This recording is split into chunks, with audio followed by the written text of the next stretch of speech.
नमस्कार, good evening. आप सभी लोगों का स्वागत। नेपाल में केपी ओली के इरा का या कहिए नेपाल में केपी ओली का राज खत्म हो गया और नेपाल के सुप्रीम कोर्ट ने यह आदेश दिया है कि जो नेपाली कांग्रेस के प्रेसिडेंट हैं शेर बहादुर देउबा और ये 5वीं बार नेपाल के प्रधानमंत्री बनेंगे। इनको प्रधानमंत्री बनाया जाए, प्रधानमंत्री अपॉइंट किया जाए, नियुक्त किया जाए। हालांकि इनको ये 5वीं बार नेपाल के प्रधानमंत्री बन रहे हैं और इनको 30 दिनों के अंदर अंदर नेपाल की जो नेपाली कांग्रेस है और नेपाल के जो पार्लियामेंट है उसमें बहुमत सिद्ध कर देना होगा। और अभी तक जो इनको सपोर्ट है उससे लग रहा है कि ये बहुमत जीत जाएंगे और नेपाल के प्रधानमंत्री ये रहेंगे। हालांकि 30 दिनों के अंदर अंदर इनको नेपाल के प्रधानमंत्री का बहुमत जीतना होगा और ये चाइना को एक तरह से झटका देना है। और नेपाल में बहुत दिनों के बाद कम्युनिस्टों की गवर्नमेंट चली गई और नेपाली कांग्रेस की सरकार आएगी। देखिए, नेपाल में राजनीति साउथ एशिया में ही जिस तरह से राजनीति के साथ भद्दा मजाक किया जाता है और शासन में बने रहने के लिए जो खेल खेला गया केपी ओली के द्वारा, उसका द इंड हो गया। नेपाल के सुप्रीम कोर्ट ने द इंड कर दिया। ऑफ कोर्स ये जो सारी चीज़ें हैं ये नेपाली जो प्रेसिडेंट हैं विद्या देवी भंडारी, उनको डायरेक्ट किया गया है कि जो नेपाल का लोअर हाउस है, जैसे भारत में लोकसभा होता है तो नेपाल का जो लोअर हाउस है उसको फिर से उनको भंग कर दिया गया था।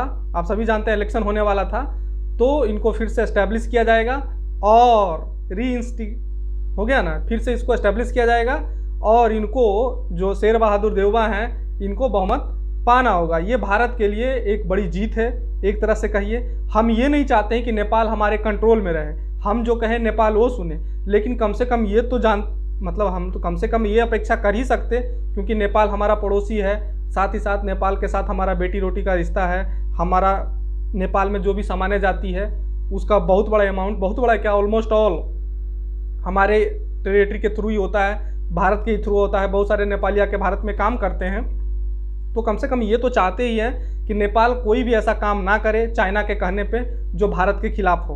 और फाइनली चाइना को एक झटका लगा है नेपाल में। और ये शेर बहादुर देउबा पहले भी प्रधानमंत्री रहे हैं, तो जब ये पहले प्रधानमंत्री रहे हैं तो ये एक तरह से ये न्यूट्रल गवर्नमेंट चलाए, मतलब ऐसा कोई भी काम नहीं किए जिससे भारत को, चाइना के कहने पे इन्होंने कोई भी ऐसा काम नहीं किया, अनाप शनाप कामें नहीं की और अनाप शनाप स्टेटमेंट भी नहीं दिया।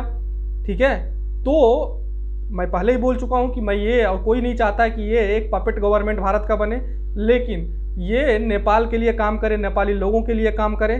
और जिस तरह का अनाप शनाप स्टेटमेंट दिया गया था केपी ओली के द्वारा, आप सभी जानते हैं केपी ओली ने बोल दिया था कि अयोध्या नेपाल में है, उसके बाद योगा का जो उद्गम हुआ उस नेपाल से हुआ और भी बहुत सारी चीज़ें उनके द्वारा बोली गई। लेकिन फाइनली क्या है कि भारत का एक तरह से कहिए कि चाइना का यहाँ पर बड़ा झटका लगा और साथ ही साथ नेपाल के लोगों की जीत है।